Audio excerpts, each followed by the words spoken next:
Good afternoon, everyone. I know there's been a lot of talk today about AI.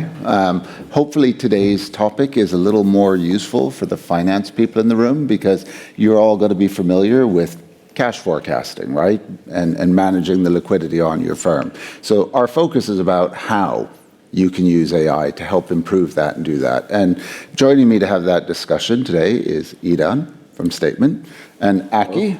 Can we get Aki on this? There he is on the screen from the World Bank. And we're going to talk about real-world examples around how this has worked and where we've done in the past. So I'd like to start with a little introduction. So my name is Lee Fulmer, as it was explained. I started doing data and AI 40 years ago. Yes, I am that old, for the finance people in the room. I started in government, I moved into tech and media before landing in financial services. And I am now a reformed banker, since I am no longer in the banking industry. But I have done this sort of work earlier in my career from what both Idan and Aki will share, so I can help fill that storyboard over time. Idan, why don't you introduce yourself for the audience? Well, thank you very much. I am founder and co-founder and CEO of Statement or Statement.io. We are an AI native treasury and cash platform. So I'll share a bit about Statement and then I'll add a bit about myself and how I kind of am relevant for this panel. But at Statement, we founded the company 3 years ago with a mission of connecting all the cash data within the company. So we connect to all the global banks, we connect to the AR, AP systems, we connect to the ERP, and basically bring all that data together, take very large quantities of unstructured data. We use a lot of AI to structure that data. And then what we're doing is giving and generating real world value to our customers. And a lot of them are very global companies, and we'll go into exactly how and what we do. But that's sort of Statement in a nutshell. And we are helping and we're utilizing AI in every one of our product lines. So we can share real live examples in how we're generating value. A bit about myself and my background. I've been developing products with an emphasis on AI. I was VP product at MasterCard for many years and at Amazon. And before that, I grew up as a practitioner within EY and come from an accounting and economics background. So this is my jam, financial operations, product building, and more so over the past 5 years, how do we incorporate AI and real intelligence into what we're building? Brilliant. Thank you so much. Aki, maybe you could do the same thing, please. Just introduce yourself and a little about your role. Yes. Hi, everyone. So my name is Aki Jain. I lead the asset and liability operations team at the World Bank. A little bit about the World Bank. We are a development organization. We are owned by 189 member countries. Our mission is to create a world that is free of poverty, a world where there's higher levels of shared prosperity. And we want to do that on a livable planet. At the bank, we are passionate about the role technology has played and is continuing to play in helping us achieve these development outcomes. I grew up in India, and some 3 decades ago, it used to take large segments of the population used to have to travel for dozens of miles, just walk for dozens of miles, just to be able to see a healthcare provider. But with the advent of mobile telephony, all that is available on your phone, right at the click of a button. Within the finance world, I believe the impact of technology has been less than transformational. So in the World Bank, I sit in the World Bank Treasury. We are rated AAA. We borrow in international capital markets. We raise about 40 to 50 billion every year.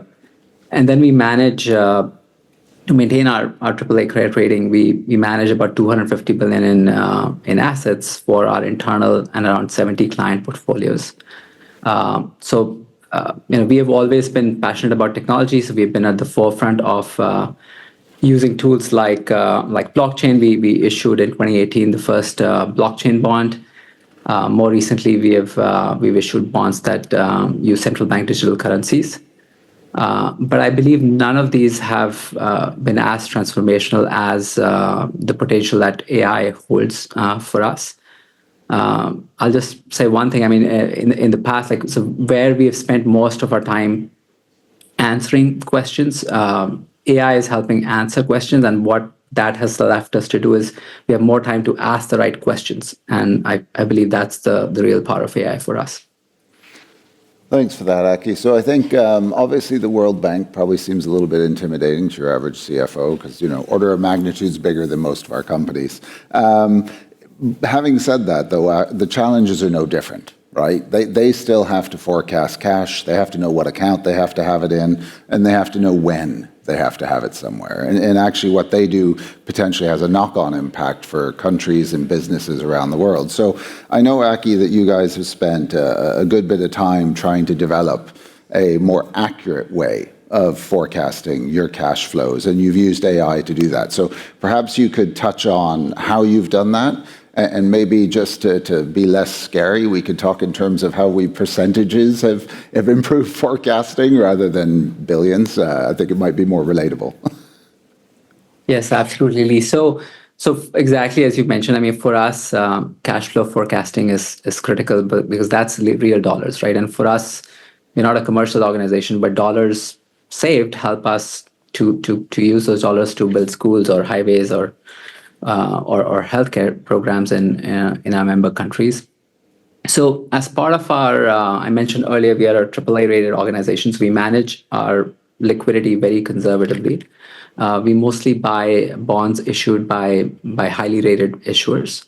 Now, all of these bonds that we buy, they all have different transaction parameters, right? Different start dates, maturity dates, coupon rates, various different factors. And for us to be able to plan our liquidity well, we record all of these in our core treasury management system. Now, it would have been very difficult, or it would have used a lot of resources, right, for us to be able to look at every issuer's transaction documents and somebody to key that in our systems. That's just not practical. So what we've always done is we've relied on third-party data providers to import that data into our systems. Now, occasionally this data is not accurate. So let me give an example. So for instance, let's say we had bought a bond issued by a UK-based issuer, and originally the bond has London and New York business days as the calendar. Now, if our data shows that it's only New York calendar days, and let's say the bond is maturing, so today we are expecting 100 million to come in, which we'll make available to our portfolio managers to invest. But now suddenly, because London was also a calendar which was not captured, and it happens to be a London holiday, now I won't get that money until tomorrow, right? Now, in the first 2 decades of my career, that was not that big of a problem because we were in a very unusually low interest rate environment. But now, where we are seeing overdraft rates of about 8%, 9%. So every bit of cash flow which we are underestimating or over-investing, that's creating a real dollar impact for us. So we earlier this year, our last fiscal year, we've been recruiting in our team staff with good data analytics skills.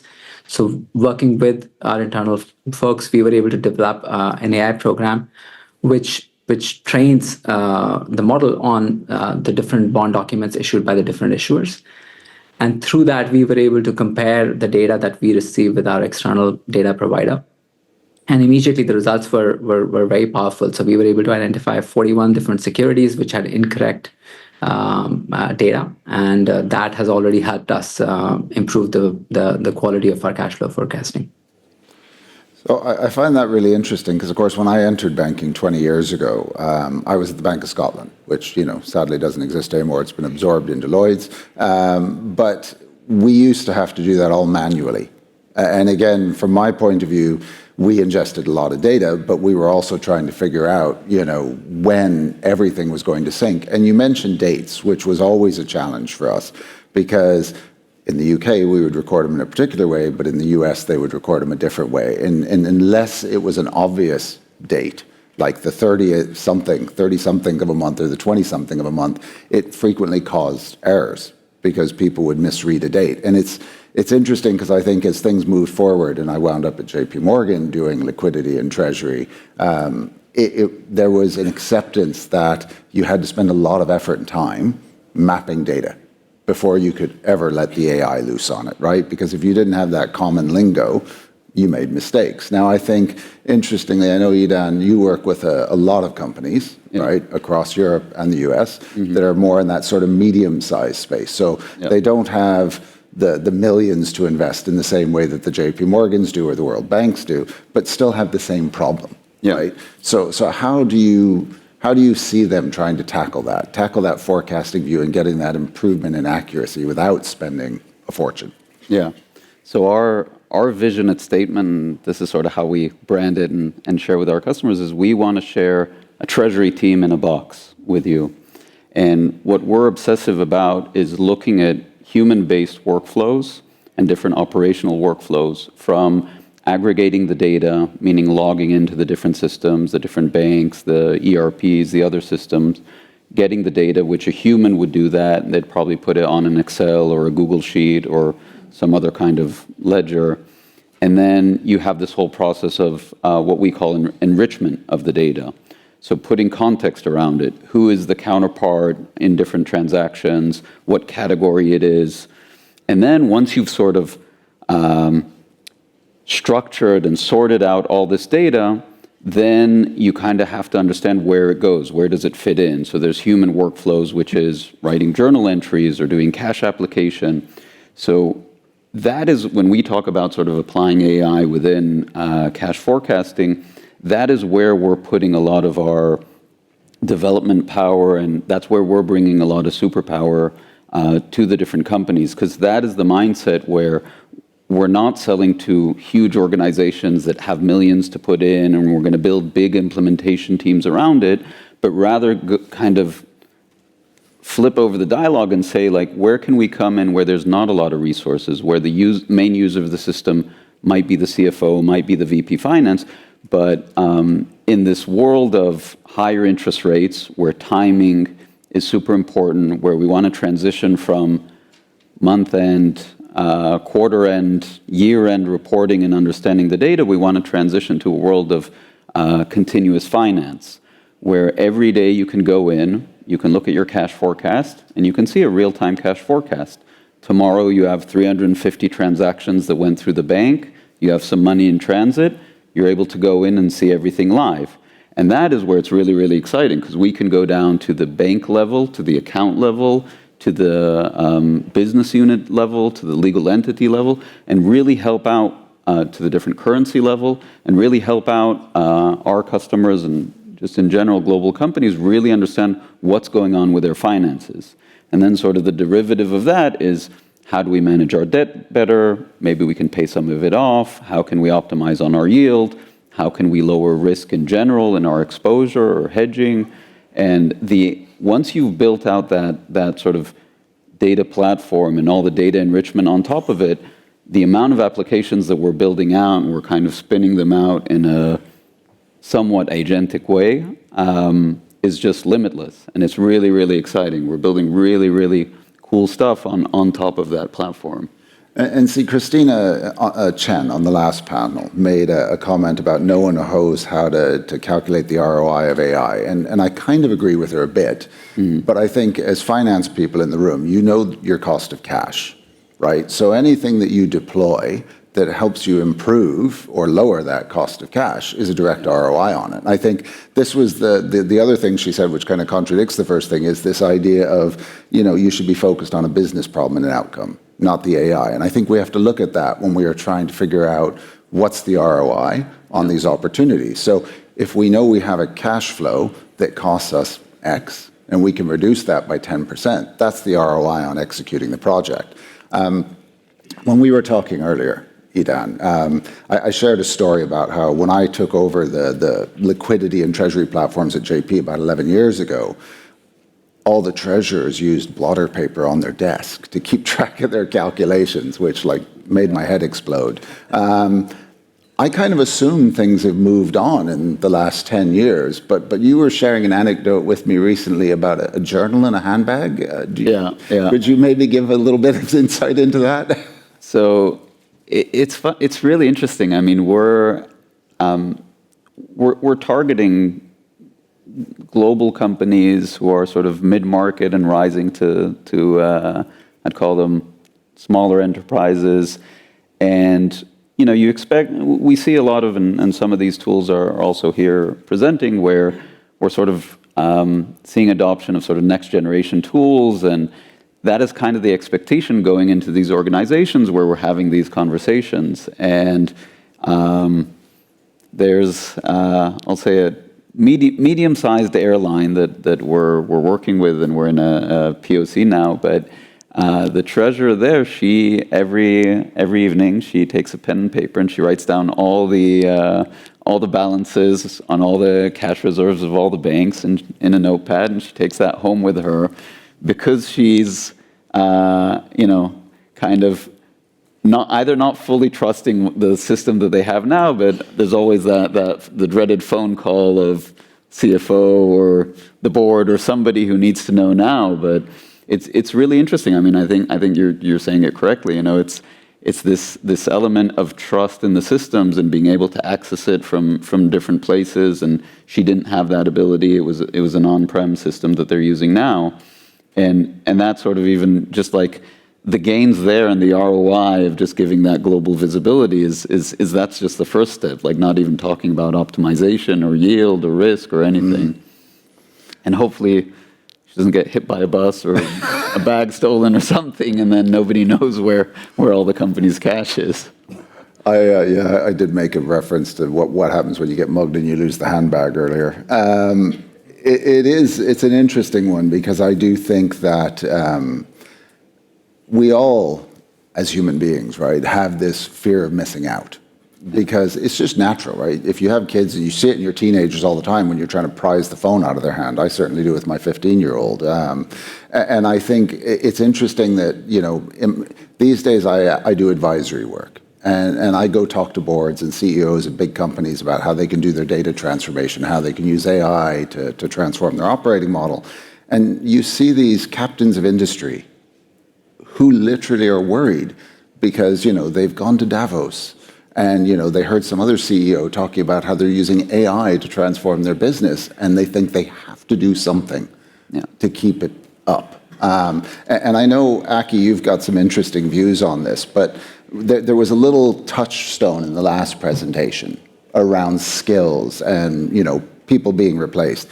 Personally, I think all these doom and gloom stories of like 1 billion people being put out of work by AI are obscene, right? We didn't see everybody get put out of work in the Industrial Revolution or in the last IT revolution in the 80s. What are your views on that? I mean, because obviously from a World Bank perspective, right, you're kind of an ecosystem for the world.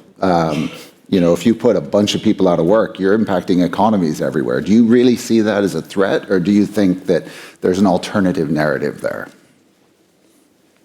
Yeah, I think there's an alternative narrative, Lee. So, I'll share. So within the finance world, right, we are heavily reliant on systems, right? So if we walk in today and the systems are down, there's nothing that we can do, right? We don't have anything on pen and paper, right? Everything is on our systems. And for as long as I can remember, I've participated in these prioritization meetings with our IT colleagues, right, where business is always moving very quickly and our needs are evolving and we're always looking for the next automation. But with our IT colleagues, they are inundated with these types of requests from different business teams, right? So they have always been resource constrained. But with AI, what we are seeing is we have been able to hire young talent with data analytics backgrounds. This is the other interesting question, right? So a lot of people say that, well, AI resources are scarce and expensive. We have not seen that, right? We've been able to hire, like I was saying, fresh talent out of college with data analytics backgrounds, give them a free sort of slate, train them on the business, but also give them the latitude to be able to experiment with different AI tools. And that's created a really good ecosystem of healthy sort of knowledge sharing within the team. We have been creating prototypes very quickly, which then we have worked partnering with our IT colleagues, how we can deploy them and scale them for bigger use. But so my view on this is AI is a friend. It's just helping us on the business side do things which we've never been able to do before. And I think it's interesting because you talk about like data analysts, not data scientists, I note. And I think, again, that's another thing where we see that hype cycle of we have to have a certain skill set to actually execute some of these things. And I think if we look at the agent model, right, where we increasingly have paired programming now being done by an AI agent and a programmer rather than a programmer and an operations person, we're seeing more of that sort of shift, right? I think if you can have the right tools that you can then use to empower your staff, is the background of the staff member as important? Or is it their cognitive ability and their intellectual capability? So, Edan, I know you've got some views on this as well. I'd love to hear them. Yeah, I think what's really interesting is if you kind of think about a lot of these different systems that were built and were meant to aid in different processes, because of the gaps, and you can even say, I'll give an example of, say, you have Salesforce, which is helping with sales, and then you have different financial systems, and you've got your general ledger and your ERP, and the data isn't flowing well between them. So then what we've done over the years, and definitely over the past few decades, is we've hired humans to be operators of these systems, of making sure the data can be transferable between systems, and if we transfer it, what does it mean, and is it structured correctly? And then when I put it in, okay, how does that connect to a business outcome that I want to do?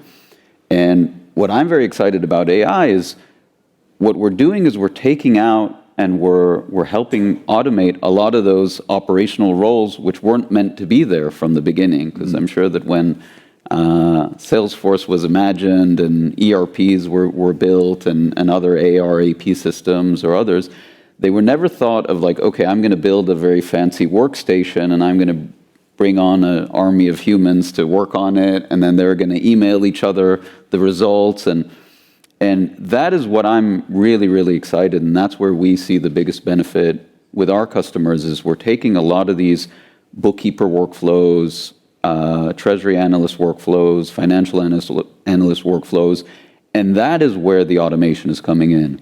And actually, once you're taking out these operational roles, finance leaders, and I know it's being said on every panel, but they're focusing their strategic thinking, their thought process, the communications that they're having, and the way that they're spending their days. The previous panel talked about sort of employee attrition, is around working with really great systems that communicate well with each other, and they bring out results that you can see and you can trust and you can use.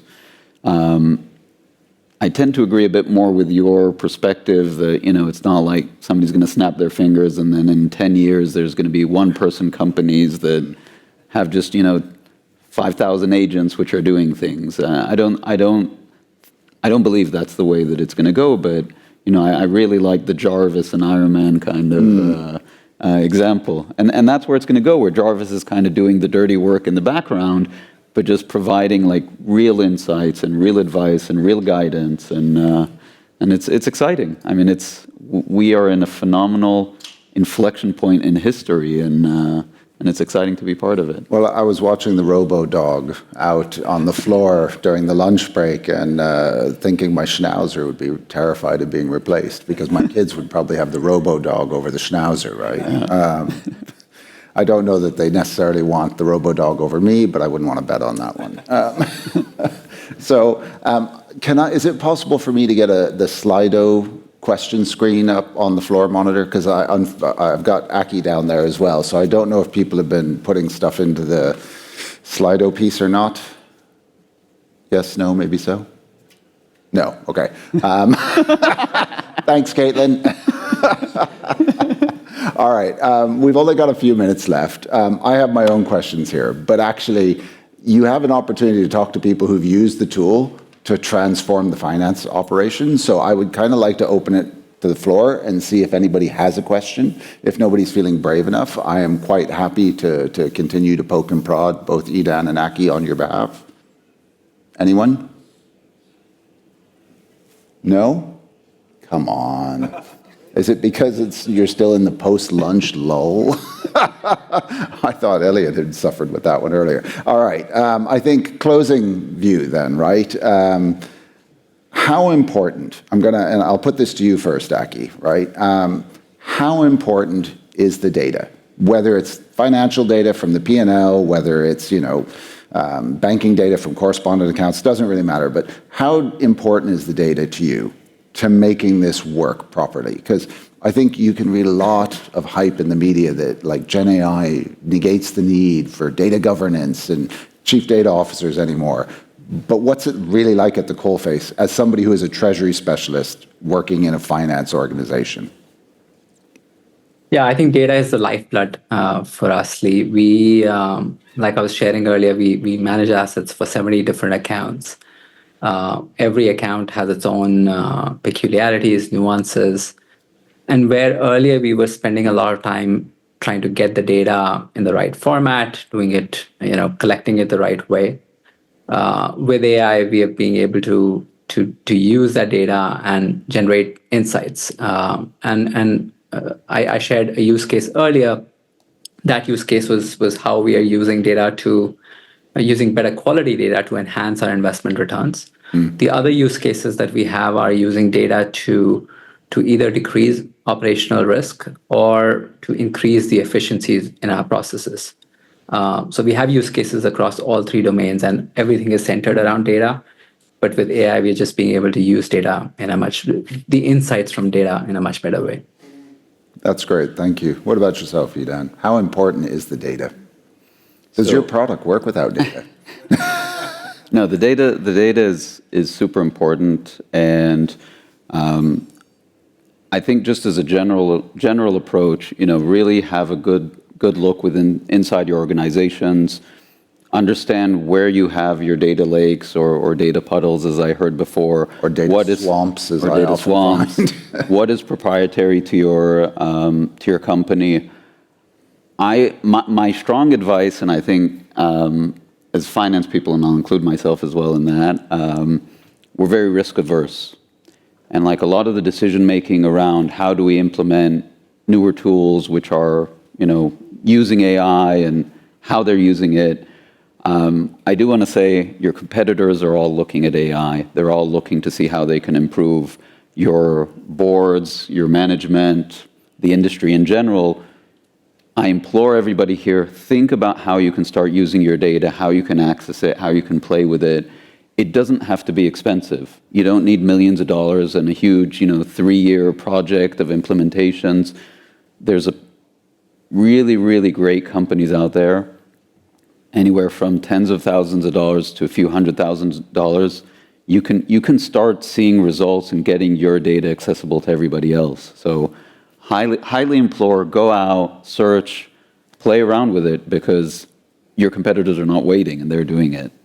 And I think I would add in closing to that, right? I think a lot of times CFOs are the bad people in the company, because your job is more or less to say no a lot of times to funding and investment requirements. It's just the way it is. You have to balance the profitability, you have to balance the cash flow, and people have to stick to their budgets, right? I think there's an interesting opportunity because you're all experts. You know how to develop the metrics around all of these things for the balance sheet. One of the best things you can do is start going out and talking to some of the teams and looking at how you apply those business metrics to their business, to the IT, to the projects that are done, and then take a look at some of the partners that are out there who specialize in finance and try to do some POCs with them. I think a lot of these people, because finance is the new frontier for leveraging data and AI, are more than happy to partner and to help you experiment and see if you can find a useful use case. And then you can self-justify your own IT investment. Yeah. That's it. Good. Yeah, all right.